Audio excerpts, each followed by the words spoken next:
अगर आपको ये वीडियो पसंद आए तो वीडियो को लाइक करें, चैनल को सब्सक्राइब करें और बेल आइकन को दबाएं हमारे वीडियोस को सबसे पहले पाने के लिए। Hello everyone, I am Kuldeep Namdev और हम पढ़ रहे हैं टॉपिक प्रोजेक्शन ऑफ सॉलिड्स। और इसमें जो कंडीशन है that is axis incline to HP and parallel to VP. ये क्वेश्चन इंपॉर्टेंट है, क्वेश्चन थोड़ा हटके क्वेश्चन है। अभी तक इस तरह क्वेश्चन हमने प्रैक्टिस नहीं किया है, तो इस वीडियो को शुरू से आगे तक आप देखिए ताकि इस टाइप के क्वेश्चन अगर एग्जाम में आते हैं तो आप कर सकें उसको। क्वेश्चन है अबाउट द पेंटागनल पिरामिड, यानी कि ये हमारा ऑब्जेक्ट है पेंटागनल पिरामिड पे ये क्वेश्चन बेस्ड है। इसका बेस साइड कितने का है, 30 mm का है और जो इसकी लेंथ है वो 60 mm के बराबर है।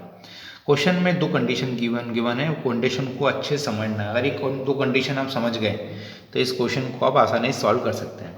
क्वेश्चन में लिखा हुआ है has an edge of base parallel to HP, यानी कि बेस की एक एज, यहाँ पे कितनी एजेस हैं बेस की, यहाँ पे 5 एजेस हैं बेस की। तो इसमें से कोई भी बेस की एज एचपी के पैरेलल होना चाहिए। पहली कंडीशन तो ये नोट करो आप कि बेस की एक एज एचपी के पैरेलल होना चाहिए। कब चाहिए? सेकंड स्टेज में। ठीक है, अब क्वेश्चन में आगे क्या दिया है, its axis is parallel to VP, इसकी एक्सिस वीपी के पैरेलल होनी चाहिए और इसकी एक्सिस एचपी से इंक्लाइंड होनी चाहिए। कितने एंगल पे? 45 डिग्री। ठीक है, draw it's projections when the apex lies in the HP. इसमें दिया हुआ है कि एपेक्स कहाँ होना चाहिए। एपेक्स क्या होता है? इस पॉइंट को हम एपेक्स बोलते हैं। ये कहाँ होना चाहिए? ये एचपी पे होना चाहिए। तो तीन कंडीशन यहाँ पे हो गई, तीनों को नोट करो आप। पहली चीज़ एपेक्स कहाँ पे होना चाहिए? एचपी पे होना चाहिए। दूसरी चीज़ इसकी एक्सिस को हमें एचपी से 45 डिग्री इंक्लाइन करना। और तीसरी चीज़ उस कंडीशन में जो बेस की एज है वो एचपी के पैरेलल होना चाहिए। आई थिंक आपने तीनों कंडीशन नोट कर ली हैं। तीनों कंडीशन आपको नोट करेंगे तब आपको ये समझ में आएगा। तो कंडीशन कैसी होगी मैं बता रहा हूँ आपको। अपन क्या कर रहे हैं, एपेक्स को ले लेते हैं एचपी पे। हमने लिया एपेक्स को एचपी पे लाइक दिस।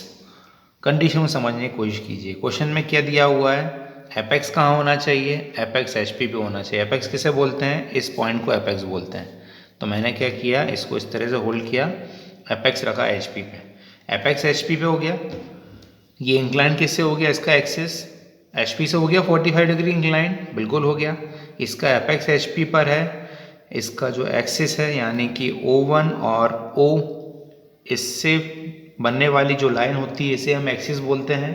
और ये एक्सिस एचपी से कितना एंगल बना रही है? 45 डिग्री। और इसका एपेक्स कहाँ पर है? एचपी पर है। दो कंडीशन सेटिस्फाई हुई। तीसरी कंडीशन क्या है? बेस की एच एचपी के पैरेलल होनी चाहिए। तो ये वाली एज देखिए, मैं इसको क्या करूँगा, ऐसे उठाऊँगा लाइक दिस। तो क्या होगा, ये वाली जो एज है ये वाली एज क्या रहेगी? ये पॉइंट और ये पॉइंट, दोनों पॉइंट क्या होंगे? सेम डिस्टेंस मेंटेन करेंगे।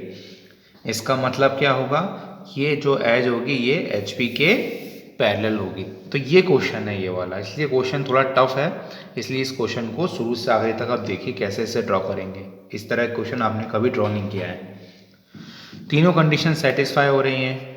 एक्सिस एचपी से 45 डिग्री पे होना चाहिए, एपेक्स एचपी पे होना चाहिए और उस कंडीशन में बेस की कोई भी एक एज एचपी के पैरेलल होना चाहिए। एक बार फिर देखिए आप, अब इस पोजीशन पे देखेंगे तो तीनों चीज़ कंडीशन आपको सेटिस्फाइड मिलेंगी। आप देखिए बेस का ये वाला एज किसके पैरेलल है? ये एचपी के पैरेलल है। पहली कंडीशन सेटिस्फाई हुई। दूसरी कंडीशन सेटिस्फाई, इसकी एक्सिस का जो एंगल है एचपी से वो कितना? 45 डिग्री है, यानी कि इसकी एक्सिस एचपी से इंक्लाइंड है, बिल्कुल इंक्लाइंड है। दो कंडीशन सेटिस्फाई हुई। तीसरी कंडीशन क्या, ये एपेक्स कहाँ पे होना चाहिए? एचपी पे होना चाहिए। यानी कि इस पोजीशन में अगर इसको मैं रखता हूँ तो मेरी तीनों कंडीशन सेटिस्फाई हो रही हैं। अब ये इसकी फाइनल पोजीशन है क्योंकि तीनों कंडीशन इसमें सेटिस्फाई हो रही है। साथ साथ में इसका एक्सिस वीपी से भी पैरेलल है। ठीक है, अब इस पोजीशन में इसको होल्ड करता हूँ। इसका फ्रंट व्यू टॉप व्यू तो मैं बना नहीं पाऊँगा, तो मैं क्या करूँ, इसमें मैं इसका पहला स्टेज बनाऊँगा। पहला स्टेज बनाने के लिए क्या रूल है? रूल ये होता है कि जिस प्लेन से ये इंक्लाइंड है, अभी किस प्लेन से इंक्लाइंड है? ये एचपी से। तो रूल कहता है कि पहले स्टेज को बनाने के लिए उस ऑब्जेक्ट को, उस सॉलिड को आप उसी प्लेन से परपेंडिकुलर कर दो। अगर मैं इसको ऐसे परपेंडिकुलर कर दूँ सपोज, तो इसको बनाना मेरे लिए बहुत टफ हो जाएगा। ठीक है, तो मुझे इसका फ्रंट व्यू बनाना है, टॉप व्यू बनाना है। ऐसे में थोड़ा टफ होगा क्योंकि ऐसे में पेंटागन तो दिख जाएगा मुझे as a top view. Front view मुझे एक ट्रायंगल नज़र आएगा जो उल्टा ट्रायंगल लगेगा, जिसमें एपेक्स कहाँ पर होगा, एपेक्स होगा एक्स वाई पर। यहाँ पे काफ़ी टफ जाएगा, इसलिए मैं एक काम करता हूँ, ये कंडीशन इसकी ऐसी थी। तो इसमें हम क्या करेंगे, हमें चाहिए ऐसी पोजीशन इसकी। हम क्या करेंगे, एज पर रूल जिस प्लेन से ये एक्सिस इंक्लाइंड होगी उससे मुझे करना है परपेंडिकुलर। तो मैं सीधा इसको ऐसा रखूँगा और ऐसा घुमा दूंगा। ऐसे घुमाने से क्या हो जाएगा, मुझे इसको ड्रॉ करने में, समझने में पहले स्टेज में काफ़ी आसानी हो जाएगी। तो ऐसा हो गया। फाइनल मुझे करना क्या है, इसको ऐसा करना है और इसको और ऐसा उठा देना है, बस। तो इसको ऐसा रखा मैंने और इसको मैं अगर ऐसा उठा रहा हूँ तो आप देख पा रहे हैं राइट साइड में क्या है, यहाँ पे राइट साइड में मुझे एज लेनी है। एज मतलब साइड लेनी है, तभी ये चीज़ पॉसिबल है। ठीक है, तभी क्या होगा, ये वाली एज एच पी के पैरेलल रही। कब रहेगी, जब पहले स्टेज में इस एज को मैं राइट साइड में ले लूँ, लेफ्ट साइड में कॉर्नर ले लूँ मैं। तो जो आपको अभी नज़र आ रहा है वो इसका क्या है, ये इसका क्या है, इसका टॉप व्यू है। कौन सा व्यू है, आप देख सकते हैं, इट इज टॉप व्यू। ये टॉप व्यू है। टॉप व्यू में आपको एक पेंटागन नज़र आएगा और पेंटागन में क्या करेंगे, जितनी भी स्लैंट एजेस उनको डार्क लाइन से आप रिप्रेजेंट करेंगे। और टॉप व्यू में क्या नज़र आएगा, टॉप व्यू में ये वाला हिस्सा नज़र आएगा आपको, ये हिस्सा नज़र आएगा। तो ऑलरेडी आपने बनाया हुआ है, तो मैंने भी यहाँ पे कंप्लीट कर लिया आपसे। आप देख सकते हैं ये इसका टॉप व्यू है जो मैंने दिखाया था। राइट साइड में एज लेना है, बस ये याद रखना है आपको। ठीक है, और ये फ्रंट व्यू हो गया इसका। फ्रंट व्यू कैसे बनाना है, प्रोजेक्ट करते ऊपर लेके जाना है, क्योंकि बेस इसका एचपी पे है। सारे पॉइंट्स आपको एक्स वाई लाइन पे मिलेंगे। एपेक्स निकाल लीजिए, आप सारे लाइंस को ज्वाइन कर लीजिए। आप एक्सिस लाइन को एक्सिस लाइन से ड्रॉ करेंगे, क्योंकि इस लाइन के आगे या पीछे कोई पॉइंट नहीं है, इसका मतलब ये एक्सिस लाइन से इसको ड्रॉ करेंगे। तो ये पहले स्टेज का टॉप व्यू और फ्रंट व्यू बन गया। अब मुझे इसका फ्रंट व्यू बनाना है। अब फ्रंट व्यू बनाते समय ये ध्यान देना है कि इसका जो ये राइट साइड में जो मैंने एज लिया है, ये एज क्या हो जाए, इस एक्स वाई के पैरेलल भी हो जाए, इसकी एक्सिस एच पी से 45 डिग्री इंक्लाइंड भी हो जाए, और तीसरी चीज़ ये O dash apex X Y line पर यानी कि एच पी पे आ जाए। तीनों चीज़ को मुझे यही मेंटेन करना पड़ेगा, तब ये क्वेश्चन बनेगा। इसके लिए मैं क्या करता हूँ, मुझे पता है कि एपेक्स कहाँ पर है, एच पी पे यानी कि एक्स वाई लाइन पर होगा। तो मैं क्या करूँ, इस ओ डैश को मार्क कर लेता हूँ यहाँ पर। ये तो मुझे पता है ना, कंफर्म है ना मुझे कि जो ओ डैश होगा ये एक्स वाई लाइन पे होगा, क्योंकि एपेक्स उसको कहाँ चाहिए था, एच पी पे चाहिए था। एच पी मतलब एक्स वाई पर। अब क्या करूँ, अब मैं यहाँ से जो लाइन ड्रॉ कर लेता हूँ, ये लाइन ड्रॉ करूँगा 45 डिग्री पर। क्या ड्रॉ करूँगा मैं यहाँ से, इसको 45 डिग्री पर। अब मैं बेस का एंगल नहीं लूँगा इस कंडीशन में इंक्लाइन करने के लिए। बेस के एंगल की ज़रूरत नहीं, क्योंकि बेस लाइन में बना ही नहीं रहा हूँ, बेस लाइन नहीं बना रहा हूँ मैं, तो बेस का एंगल नहीं चाहिए। डायरेक्टली इस बार मैं क्या करूँगा, एक्सिस को ड्रॉ करूँगा। ऑलरेडी एक्सिस का कितना एंगल क्वेश्चन में दिया हुआ है, 45 डिग्री दिया हुआ है, यानी कि यहाँ पे जो एंगल लूँगा मैं ये 45 डिग्री लूँगा। ठीक है, अब यहाँ से मैं ड्रॉ करूँगा एक्सिस की लाइन। एक्सिस की लाइन कितनी लंबी है, 60 mm की लेंथ है। तो मैं यहाँ से 60 mm की लेंथ पे एक एक्सिस लाइन ड्रॉ कर लेता हूँ। 60 mm यानी कि यहाँ इसका लोकेशन होगा।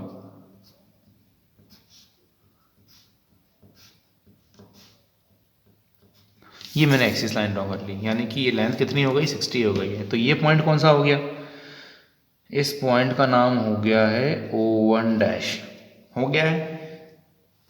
अब O1 डैश आ गया है। अब मैंने इसको कैसे इंक्लाइन किया था, ये पॉइंट यहाँ पे आया था, A डैश पॉइंट यहाँ पे आएगा, इसको पूरा इंक्लाइन किया, देखिए ना ये ऐसा था। अब मैंने इसको ऐसा किया और ऐसा इंक्लाइन कर दिया। इसका मतलब क्या हो गया, ये पॉइंट CD हो गया। यहाँ 2 एज आई है और यहाँ पे कितनी एज आई है, यहाँ पे 2 कॉर्नर हैं, यानी कि एज है। यहाँ पे एक कॉर्नर, यानी कि यहाँ पे सिंगल एक कॉर्नर है, यहाँ साइड नहीं है, यानी कि A डैश जो होगा वो इस तरफ आएगा और C डैश D डैश इस तरफ आएगा। अब मुझे आँख लगा के दोनों पॉइंट फाइंड करने हैं। अगर A डैश निकालना चाहूँ, A डैश कहाँ मिलेगा मुझे, यहाँ मिलेगा। इसका मतलब मैंने C डैश D डैश लिया, इसका सेंटर लिया और A डैश का डिस्टेंस मैंने यहाँ से ले लिया।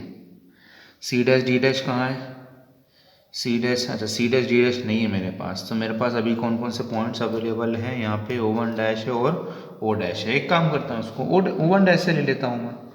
ओ वन डैश से मैंने ए डैश का डिस्टेंस लिया। अब ओ वन डैश पर रखा मैंने इसको, और यहाँ एक मैंने आर्क ड्रॉ कर लिया, एक लाइट आर्क ड्रॉ कर लिया। अब ये डिस्टेंस मैं कहाँ से लूँगा, ओ डैश से लूँगा।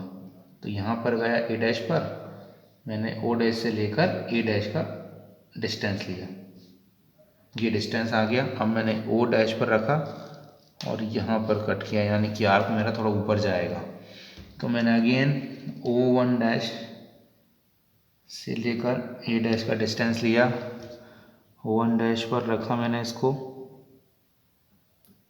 और ये देखिए ये आर्क जो है हल्का सा अंतर है, ये आर्क ऊपर जाएगा ऐसा कुछ। तो आपको एक पॉइंट यहाँ मिल जाएगा, इस पॉइंट का नाम क्या हो जाएगा, इस पॉइंट का नाम हो जाएगा ए डैश।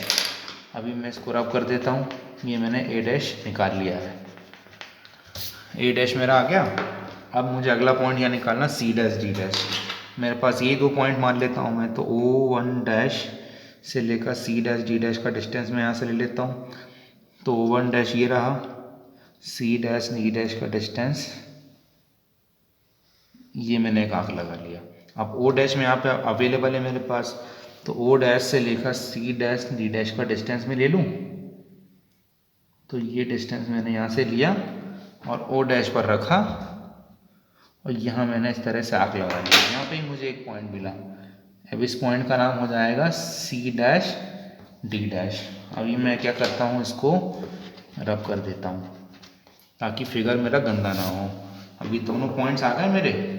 अब मैं क्या करता हूँ, देखिए ए डैश ओ वन डैश और सी डैश डी डैश ये एक ही लाइन पर है, यानी कि ये एक ही लाइन पर होंगे। जैसे कि आप देख रहे हैं ये तीनों के तीनों का होंगे, एक ही लाइन पर होंगे, ये एक ही लाइन पर आ जाएंगे। ठीक है, ये लाइन डार्क थी इसलिए मैंने डार्क कर ली। अब मैंने ओ डैश से ए डैश को ज्वाइन किया डार्क लाइन से, क्योंकि पहले स्टेज में डार्क लाइन से जुड़ा हुआ है, और इसको भी मैं डार्क लाइन से ज्वाइन करूँगा क्योंकि पहले स्टेज में डार्क लाइन से जुड़ा हुआ था। ठीक है, अब एक पॉइंट और निकालना मुझे बी डैश बी डैश, यानी कि ए डैश मेरे पास आ चुका है, या फिर मैं सी डैश डी डैश से ले लेता हूँ। तो सी डैश डी डैश से मैंने बी डैश ई डैश का डिस्टेंस लिया, सी डैश डी डैश पर रखा, यहाँ पे कट कर दिया। जैसे कट करूँगा यहाँ पे एक पॉइंट मुझे मिलेगा, इस पॉइंट का नाम हो गया B dash E dash. B dash E dash O dash से कैसे जुड़ा है, डार्क लाइन से जुड़ा है, तो इसलिए मैं इसको डार्क लाइन यानी कि डार्क कंटिन्यूस लाइन से जोड़ दूंगा।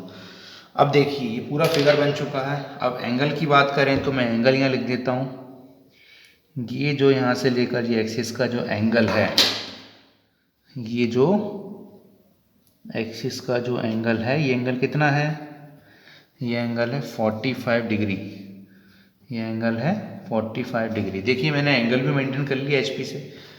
ठीक है, और इसके एक्सिस वीपी के पैरेलल भी है, एपेक्स एक्स वाई पे भी आ गया है, और ये साइड देखिए ये वाली एज एज यानी कि फ्रंट व्यू में आपको पॉइंट दिख रहा है, ये पॉइंट कैसा है, ये पैरेलल है, किसके पैरेलल है, एक्स वाई के पैरेलल है।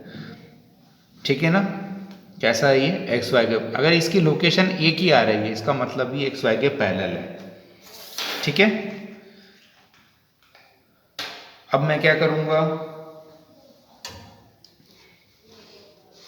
इनको नीचे लेके आऊँगा।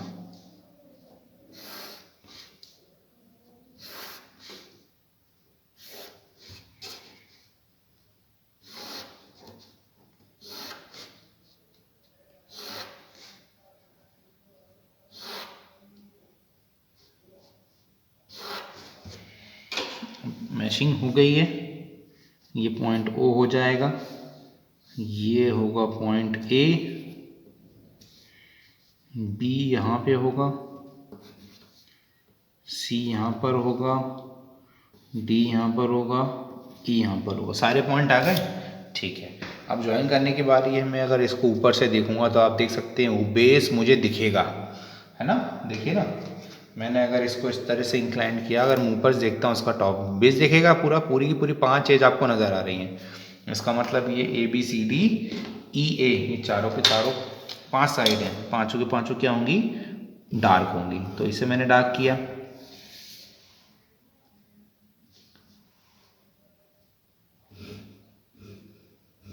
इसको मैंने डार्क किया, इसको डार्क किया, यानी कि पूरे बेस की जितनी भी एजेस आ रही हैं बेस की, सबको डार्क करना है। मैंने इसे भी डार्क किया। चलो बहुत अच्छी बात है। अब देखते हैं मुझे यहाँ से क्या क्या दिखेगा। यहाँ से मुझे दिख रहा है ई ओ, ए ओ, बी ओ, तीनों देखेंगी। स्लैंट एजेस तीनों को डार्क कर देता हूँ। स्टार्ट कर रहा हूँ बी ओ। ये वैसे बाउंड्री में भी आ रही, तो आप वैसे भी इसे डार्क कर सकते थे, बी ओ और ई ओ को। बी ओ डार्क की मैंने ई ओ डार्क की और मैंने ए ओ को डार्क किया। ये एजेस ऐसी हैं जो कंफर्म है ये डार्क होंगी ही होंगी, ठीक है ना। तो यानी कि बेस पूरा बन गया है और स्लैंट एज 1 2 3 बन चुकी। 2 एजेस यहाँ से नज़र नहीं आएंगी, डाउट है कि ये डैश लाइन होंगी।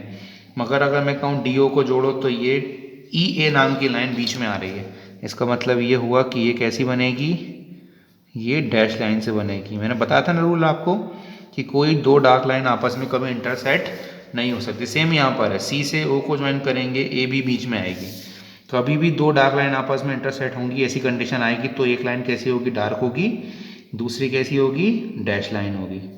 ये हर वीडियो में आपको बता रहा हूँ मैं, ताकि आपसे कभी गलती ना हो। अब गिनेंगे, इसमें बेस की 5 एजेस हो गई हैं, स्लैंड भी 5 एजेस हो गई हैं, यानी ये फिगर पूरी तरह से बन चुका है। तीनों कंडीशन हमने सेटिस्फाई की थी। तो ये इसका उस पोजीशन में फ्रंट व्यू रहेगा, ये टॉप व्यू रहेगा। ये क्वेश्चन कैसा लगा प्लीज़ बताइए कमेंट बॉक्स में। Thanks for watching this video.